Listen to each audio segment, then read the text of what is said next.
God of all life, of all that lives, we come to you this evening to answer your call to love and to respond to the challenge of gratitude. You call us, therefore, to live tangibly the beatitude of peacemaking, not peacekeeping, but peace-building. Peacemaking that qualifies us to the title Children of God. Dear God, first of all, you call us to love. And we take the cue from Pope Benedict XVI that we, especially those who claim to be called Christians and Catholics, heed this call to love, as recently given voice by the Holy Father in his encyclical Caritas in Veritate, the truth in love. Our commitment to development in an increasingly globalized society. Ubi societas, ibi ius. Every society draws up its own system of justice. Charity goes beyond justice, because to love is to give, to offer what is mine to the other, but it never lacks justice, which prompts us to give the other what is his, what is due to him by reason of his being or his acting. I cannot give what is mine to the other without first giving him what pertains to him in justice. If we love others with charity, then first of all, we are just towards them. Justice is an integral part of the love in deed and truth, which St. John exhorts us in his first letter. We pray as well that you may teach us that to love someone is to desire that person's good and to take effective steps to secure it. Besides the good of the individual, there is a good that is linked to living in society, the common good. It is the good of all of us, made up of individuals, families, and intermediate groups who together constitute society.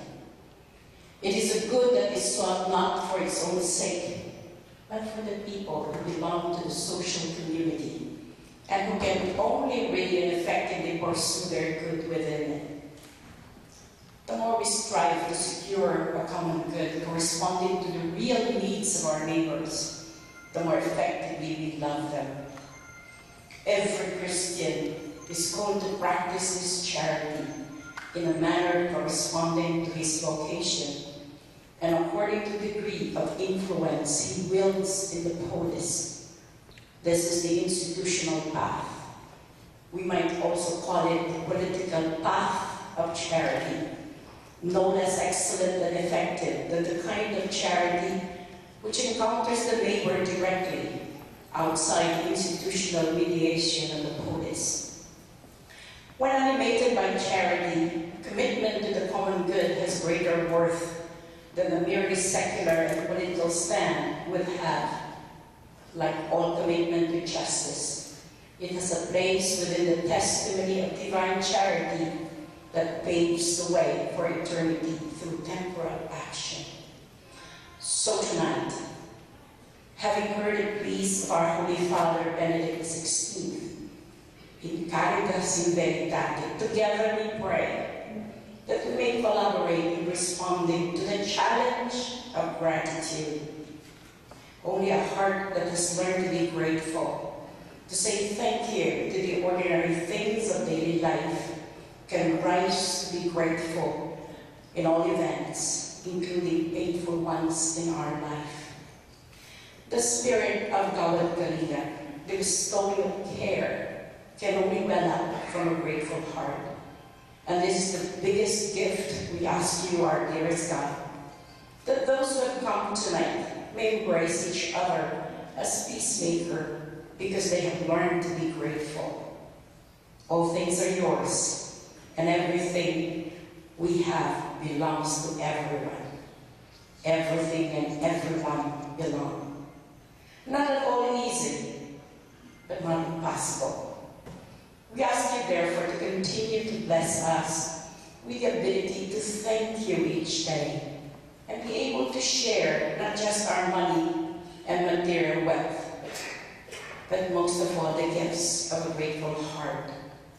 changed mind, a renewing spirit, always putting above self the good of others. Blessed for me in GK Canada, with the abundance only you know they need in responding to live the truth in love, justice, and the common good, and the challenge of gratitude in the birthing process of GK Canada. Amen. And we'll now make the sign of the cross, which for all of us is a sign of a breakdown. An almost naked man hanging there, sign of a breakdown, waiting for a breakthrough. And aren't we all somehow at different moments of our life breaking down and helping others in their breakdown to make a breakthrough? And so it is with deep love that we make the sign of the cross. In the name of the Father, and of the Son, and of the Holy Spirit. For the very same reason. And this can only be achieved by people that believe in this vision, although belief is not enough. It needs people like you to work together to achieve this vision. Although we live far from our native land, this physical barrier will not be a hindrance to our shared vision, as long as with a common goal and a common purpose, with passion and dedication, with integrity and determination, with unselfish sharing and giving, and more important, with a lot of heart and love, this vision can become a reality. Through Tony Meloto's passion and transformational leadership, GK is now being implemented in almost 1,700 communities in the Philippines and in other developing countries such as Indonesia, Cambodia, and Papua New Guinea. As a first step to help make this vision a reality and to build more communities, Gawad Kalinga Canada will be the legal infrastructure through which the activities and efforts by all of you and other volunteers can be used. By the time you leave tonight, you all will know more about this organization and what will be the next steps as we move forward in this journey of nation building through community building.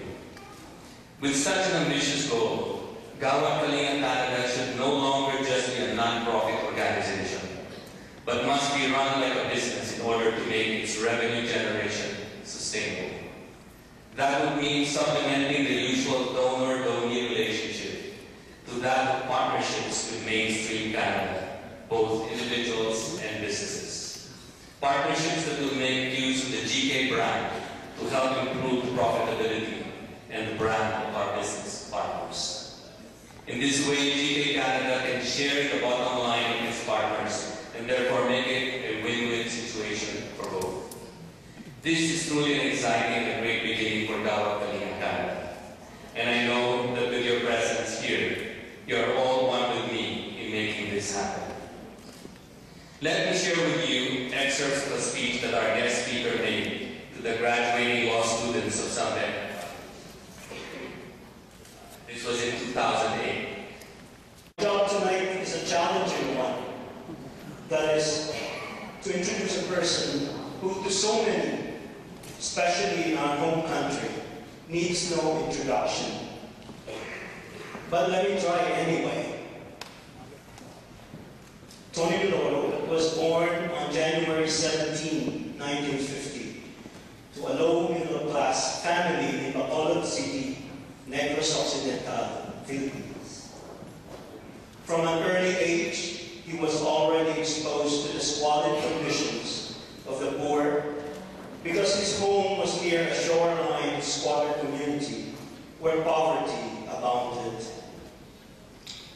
He was fortunate to attend Ateneo de Manila University on a scholarship, where he obtained a BA in economics in 1971.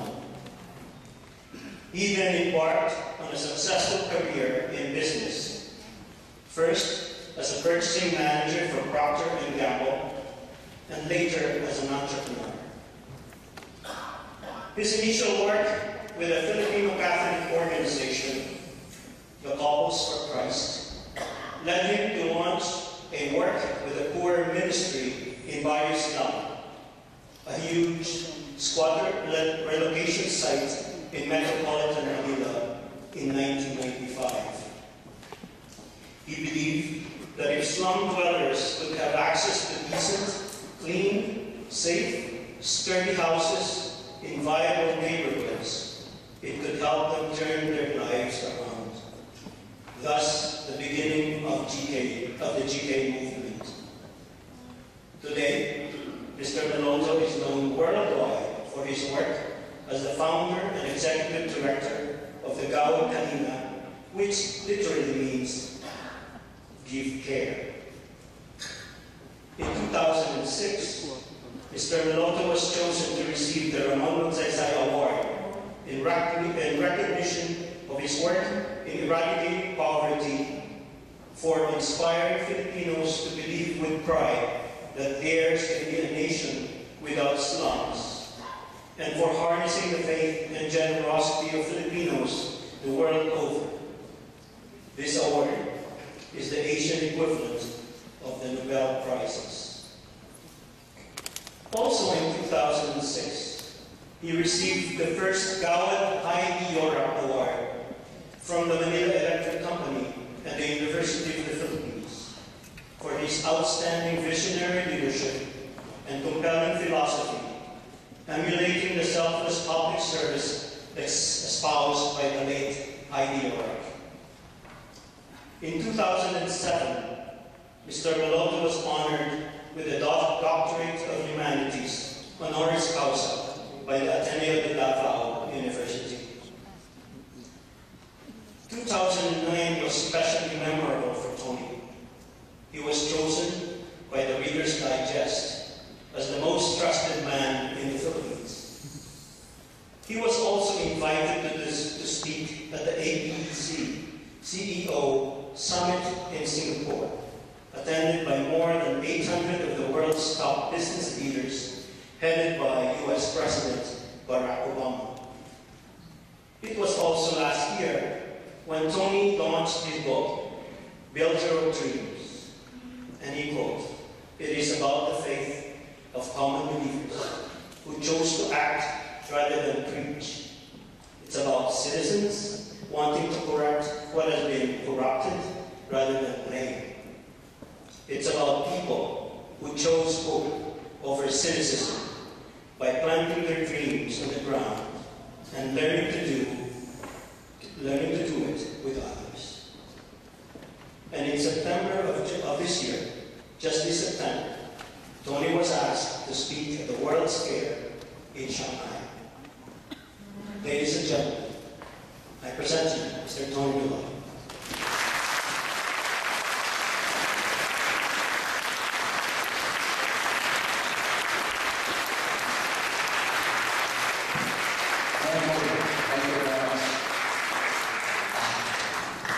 Thank you, Henny. It's simply overwhelming for people honor the work of ordinary Filipinos. And I am here to honor you, not for you to honor me, because this is your work. I'm just your storyteller. I just want the whole world to know that God did not make a mistake when He made us Filipinos. And I'm here to honor a lot of friends from Canada, and later on you'll be hearing from some of them, because they have made Canada your home. And yesterday I was overwhelmed by the flurry of activities by our amazing GK Canada team. I've never met so many super women in my life. And I want to just, for all of you, to just give a big hand to the people who made this, all of these things possible.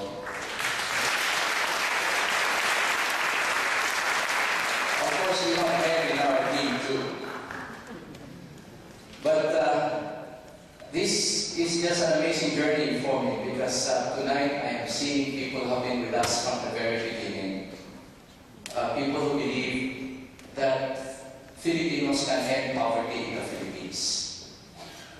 That we should not simply accept that our country will always be poor.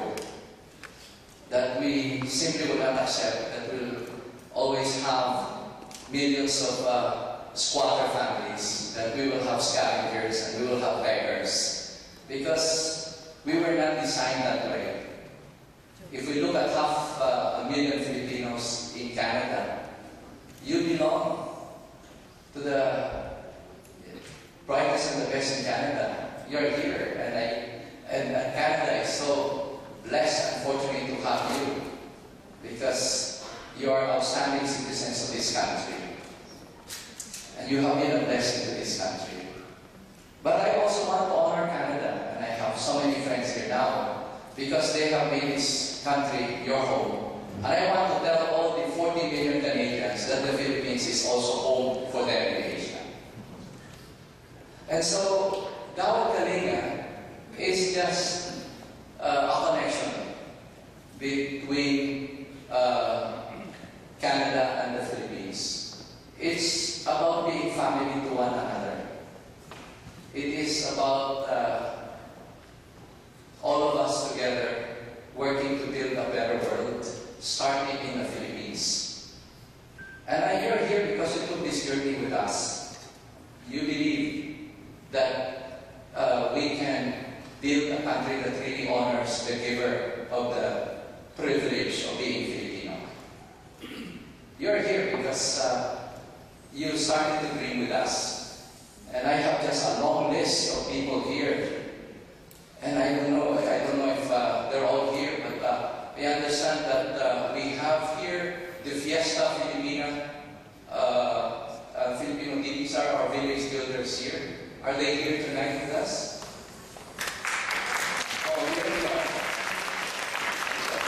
And we have also the Bukas of St. John's Toronto, working on the line. I saw them earlier.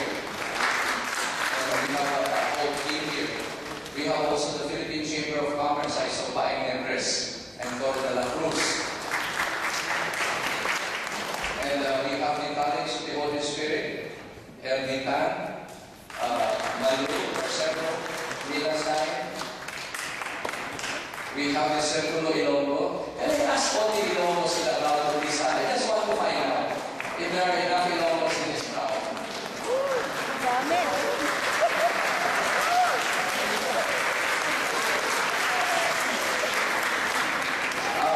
I just want to make your indulgence because I'm Ilonggo.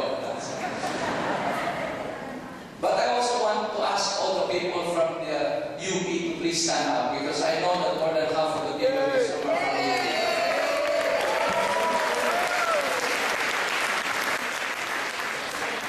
Pardon me, I will not ask Ateneo Lasal to stand up. I was just curious because every other person I met was from University of the Philippines and they really helped us put this whole event together.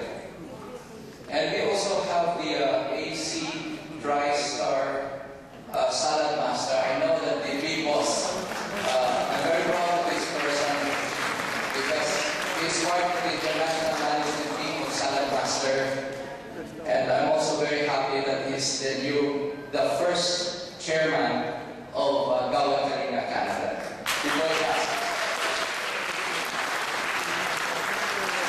We have a whole team of beautiful women here from the Philippine Independence Day PIDC Council, led by their president, Minda Neri. Can I ask you please to stand up?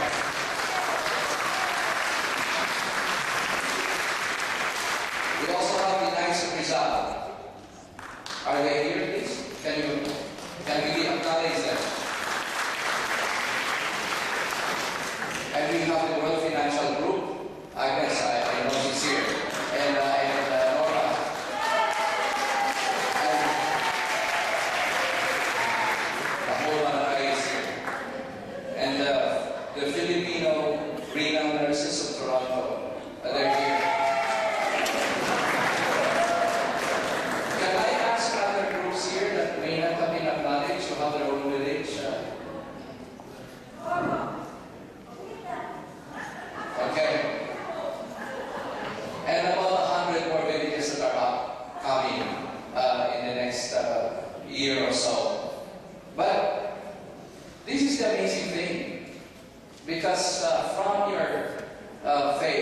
sprang new life for former informal settlers or people that others would call as squatters.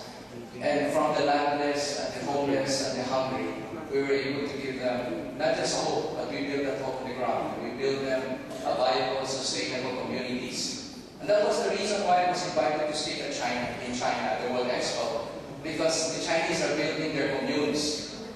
Just like the Jews who built their kibbutz, now we have our GK villages. We have about 2,000 communities.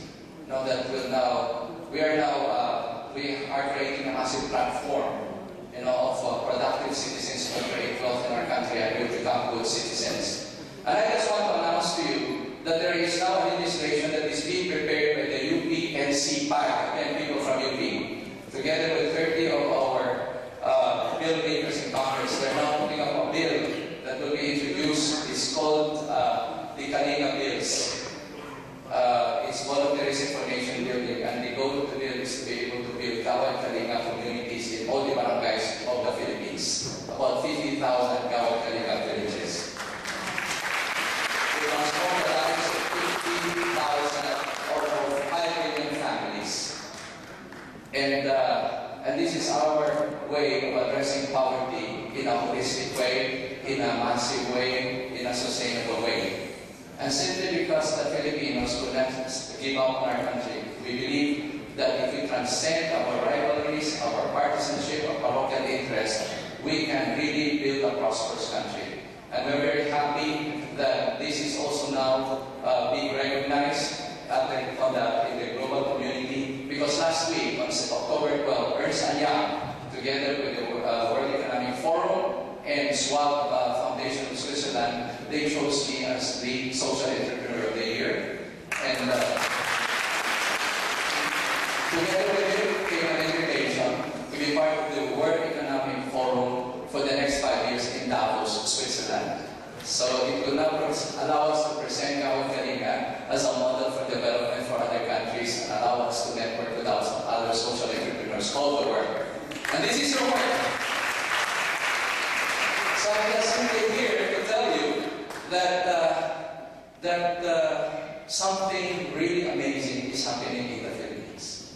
And that our dream of ending poverty by 2024 is going to happen.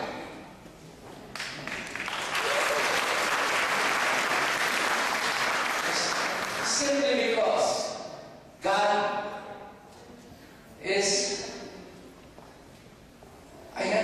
putting a special blessing in our country. We went through our own trials and difficulties, our own frustrations over the years, but it has just hardened us, it has strengthened us as a people, and it has allowed us to go all over the world.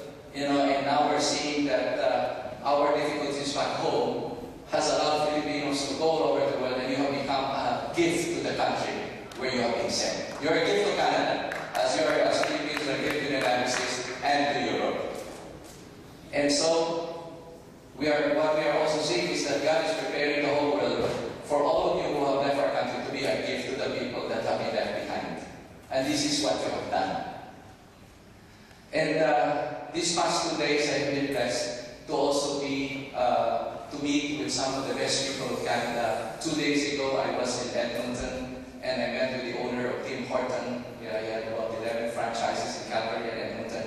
And he said that the best workers he had were Filipinos. 80% of his workers were from the Philippines. Because they're always smiling. They're always smiling. And despite the long lines, early morning of Tim Horton, they're smiling. And their best line is, "Next, please." And so I told them that if you invest in sending the poor in our country to school, we have a lot of geniuses back home who can also be a gift who can become future citizens of Canada. But that's also the reason why we have also made friends with some of the leading corporations of Canada. And yesterday, I had such a wonderful visit with the president of TELUS International. And tonight, we have here Melanie from TELUS, Jeff Burich, the big boss of TELUS, personally goes to the Philippines, helps build the community I was there with him twice. The last time he was with the Canadian ambassador. But first, they built 70 homes in Tandasora, and now they're building 130 homes in Payatas near Batasan. And so I just came here just to be able to just thank him personally, because he has been.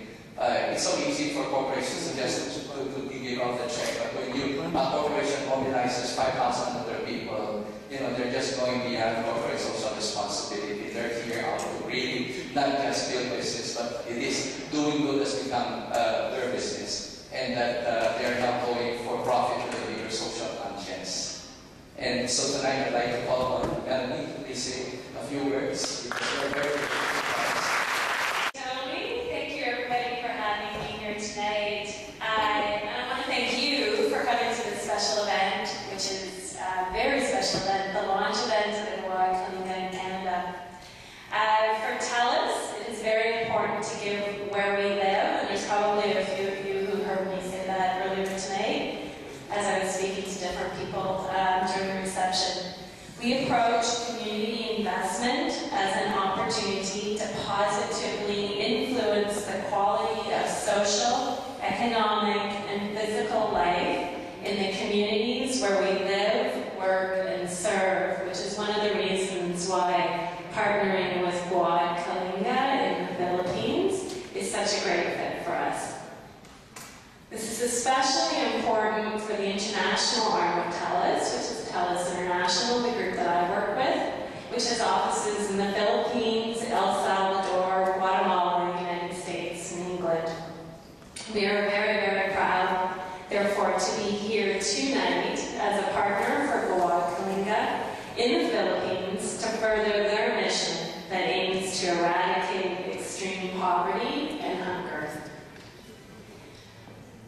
It is my honor tonight to be able to represent Jeffrey Puritt, who's very, very disappointed that he was unable to be here in person tonight, but he did get the opportunity to meet with Tony earlier this week. He has worked with Tony, and he is very impressed with the man that Reader's Digest is named the most trusted man in the Philippines. In 2007, we began working with Gawad Kalinga and commenced construction on the first TELUS GK Village in, I'm probably going to mispronounce this, so don't giggle at me, but Po'ok Masagana. Not too bad? Okay. As Tony mentioned, there are now over 50 families that have new homes, replacing the shanties they once lived in, and 20 additional homes are almost completed. And we have plans to build many, many more going forward.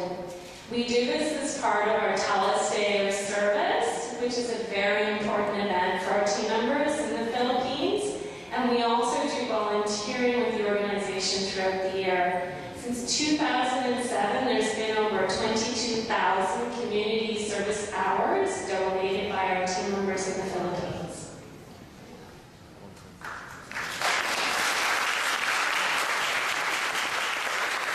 In support of our philosophy to get where we live, TELUS, our team members and alumni in Canada have contributed over $158 million to charitable and not-for-profit organizations. So this is something that is in our DNA to work with organizations like Gawad Kalinga. And we volunteered in Canada over 3.1 million hours of service to local communities since 2000. And we have 9 TELUS community boards across Canada to lead our local philanthropic initiatives. TELUS was also honored to be named the most outstanding philanthropic corporation globally for 2010 by the Association of Fundraising Professionals, becoming the first Canadian company to receive this international recognition.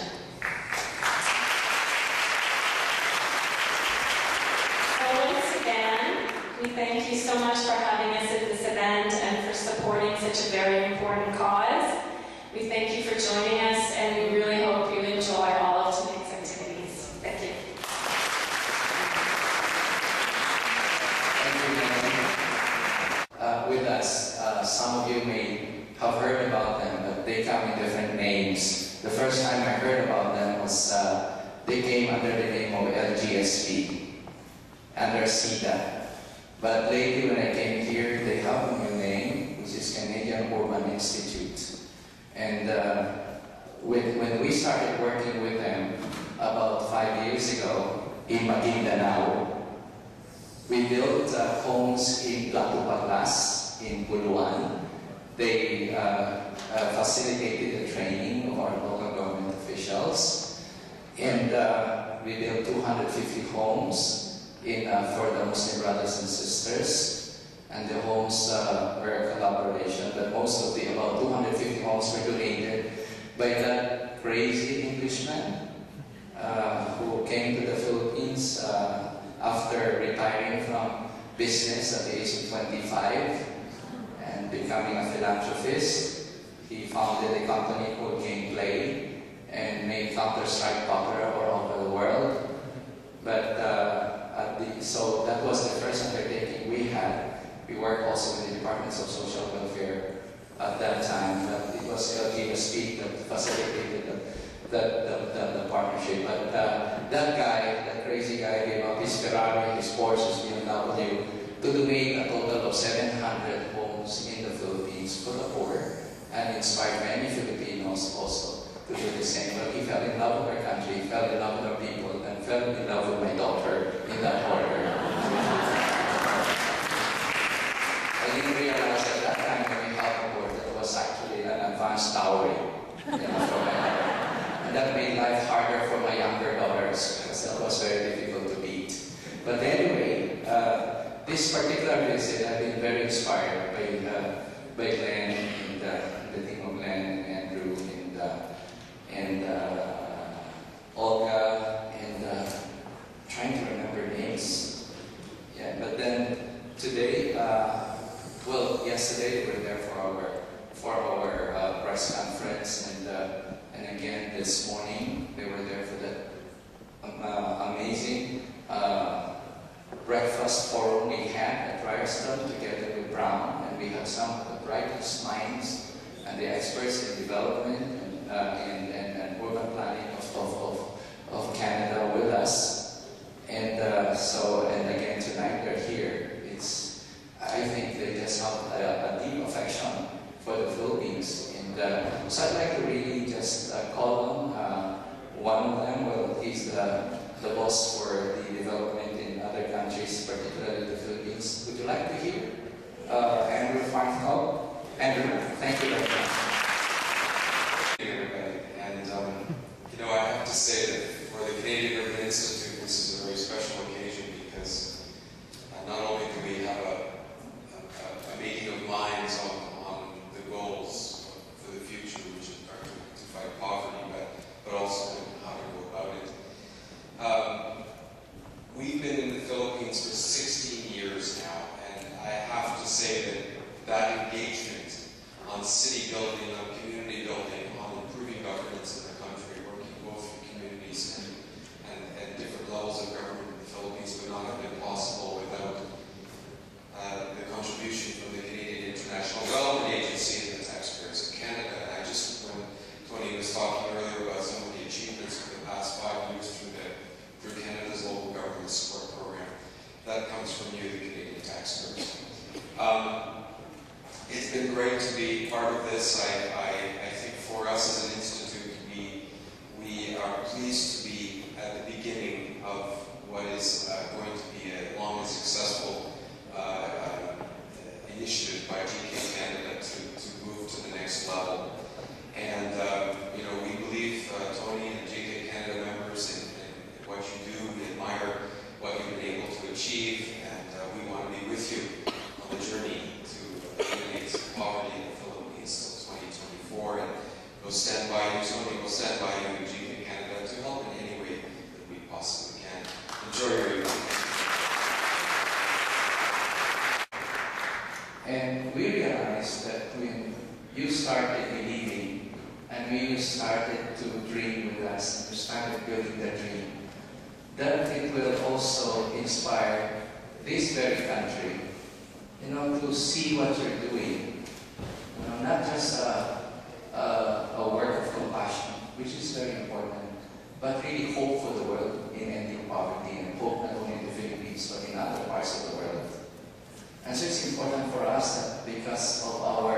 intelligent heart and our collective genius.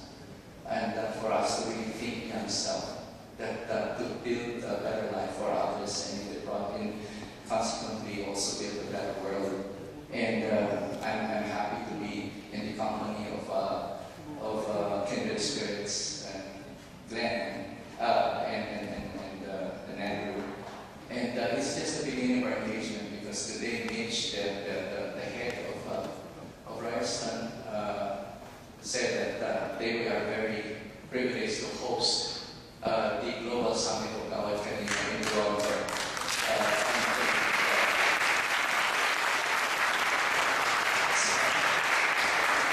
So we have something to look forward to in terms also of showing the world, what you have done for Canada, and what Canada has done for you, and what Canada and you have done for our country. And so today I'm also happy. I know that we have our friends from Sun Life here with us. Are they here with us today?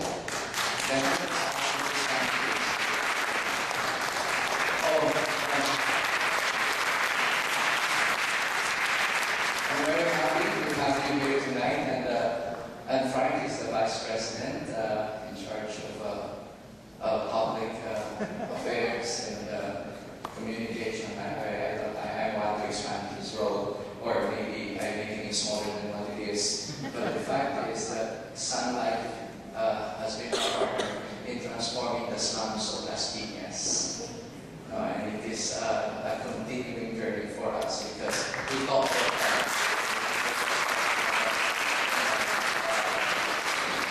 there's charity, which is important, but we're talking about here authentic Christian stewardship, and that is partnership in building a better world. So, Frank, thank you for your friendship, but we'd like to invite you to please allow us also to really thank and to honor Sun Life for bringing light to the lives of people who used to be in darkness, in the depressed areas. But I'd like you to meet Frank Switzer, and may I ask for a few words from you, please. It's great to see you again. I really had a great time yesterday meeting with Tony's members of the local community, and Andrew was there, and we were able to meet with the local media, talk to them about GK, about what's going to be happening in 2012. I want to congratulate Melanie on the great work that TELUS has done with GK in the Philippines, and we're certainly proud of the accomplishments that Sun Life have brought with our 55 homes in GK. And I can tell you that we really want to, we've been in the Philippines for so long. I just have to tell you a little story that I always makes me laugh. A couple of my friends from Sun Life here tonight have heard this story before, but it gives you a sense of just the commitment that Sun Life has had in the Philippines through the years. As you know, Sun Life has been in the Philippines since 1895. Been there all right through independence. And there was a gentleman who was from Canada, had been working with Sun Life in the Philippines, and he was traveling back to Canada. So he was at the airport, and he just happened to be in line and was chatting with people, and met a sort of a teenage boy who was just with him there in the line, and they're chatting.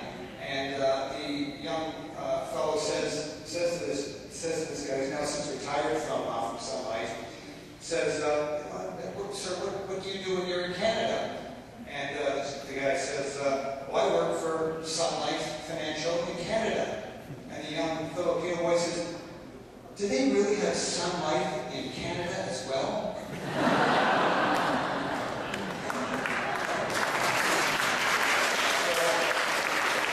It sort of shows that Sun Life is very much, I think, a company that has deep roots in the Philippines. I think that really did show in its commitment to GK, because we talked about it, and nobody talked a lot about this, and Tony talks about it.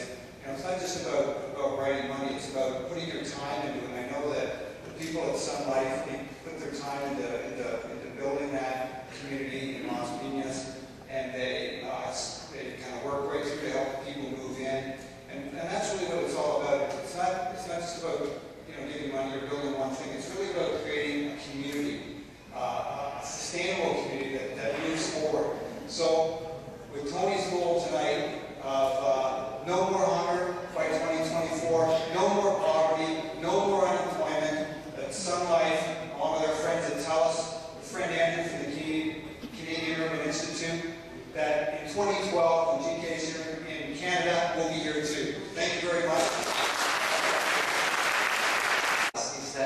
every Canadian corporation that will do business in Asia will put up a Gawad Kalinga village.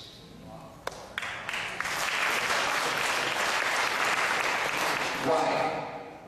Because ending poverty makes good business sense. It will enhance buying power, everyone will get an insurance, everyone will buy a cell phone. It will expand the market base. But it will also make our streets safer.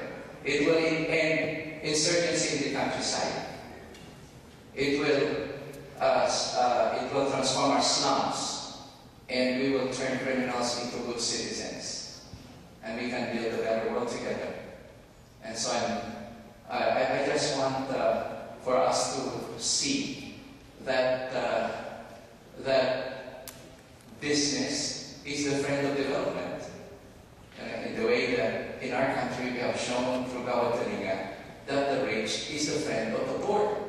And to build a better nation, that rich and poor can work together.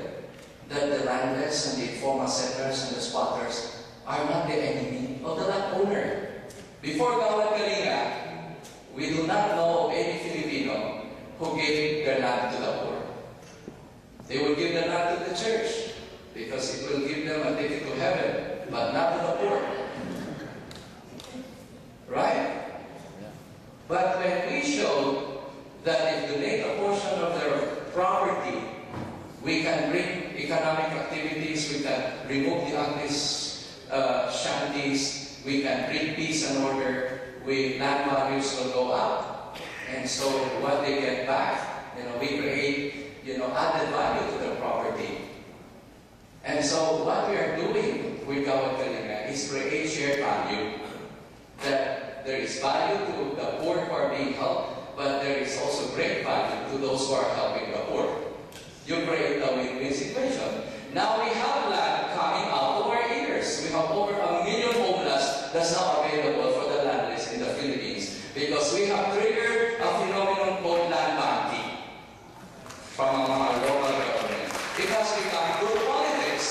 Because 90% of the politicians who support Gawad Kalinga won in the last election. Because it is about visible, quantifiable service and development. Because that's what public service is all about. And I'm happy that we have our consul here, tonight. Our consul Edna is here. But because we continue to take care of our people who come here oftentimes in great need to help the people that they have left behind, because that is something about us Filipinos. We continue to be caring, especially to members of our family. But then by creating wealth in our country, there will be less remittances that you have to send. Right? Especially if you invest. If you invest in ending poverty in our country by building more villages, right? Okay, and we attract more business corporations to help us help us create wealth in our country. Because this is also what's happening now. Gawad Kalinga in the first 7 years focused on social justice. Land for the landless, home for the homeless, food for the hungry, water for the thirsty, light for those in darkness. But now after 7 years, we launched it in October 2003 with President Corazon Aquino. It was Gawad Kalinga is just a massive expression of people power. But then, and so we were able to see open the floodgates of generosity coming from you here. In fact, yesterday I was talking to Mary Ann again. She says she has so much land now in Dumalag, she has 50 hectares, and she wants to give 5 hectares of the land. Oh no, not really 5. No, but this is the thing. She's hiding. But this is what we're saying. We have so much unproductive land in our country. And that's why 20% of our people claim that they're hungry.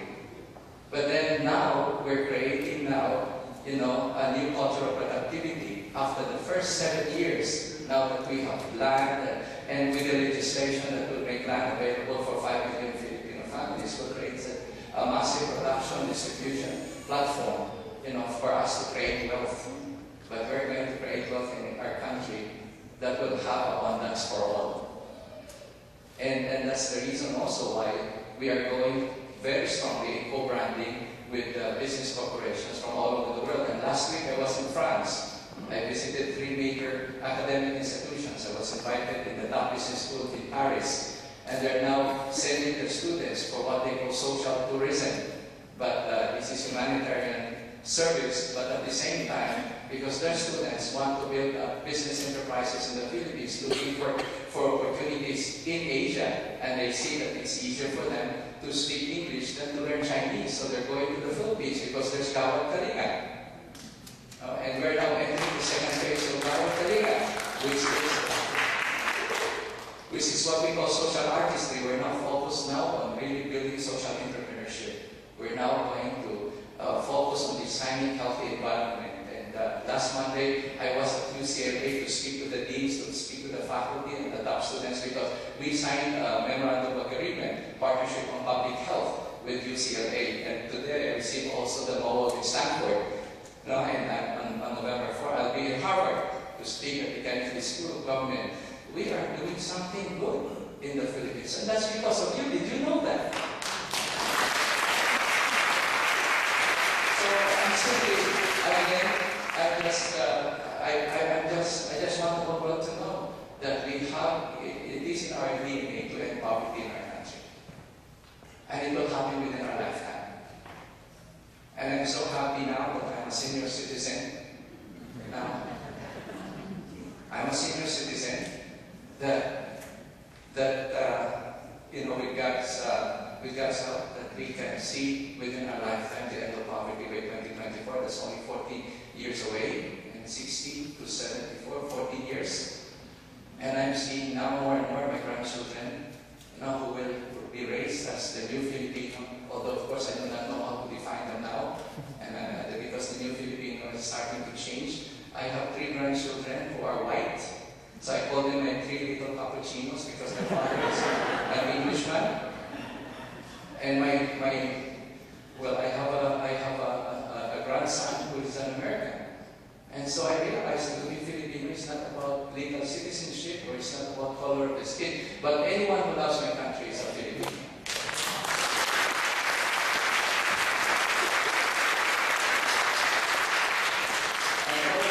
And those who claim to be Filipinos back home who are destroying our country do not deserve to be called Filipinos, and they should be surrendered to the outsider. Now, finally, I wanted to take this lightly, although the work that we're doing is very serious and the poverty is very serious, and this is serious business for us. But, it's a celebration. We're going to launch GK Canada tonight, and this is a historic occasion. And I just want to honor all of you who are here, who have taken this journey with us and who will continue this journey with us until 2024. Who promises to be around until 2024?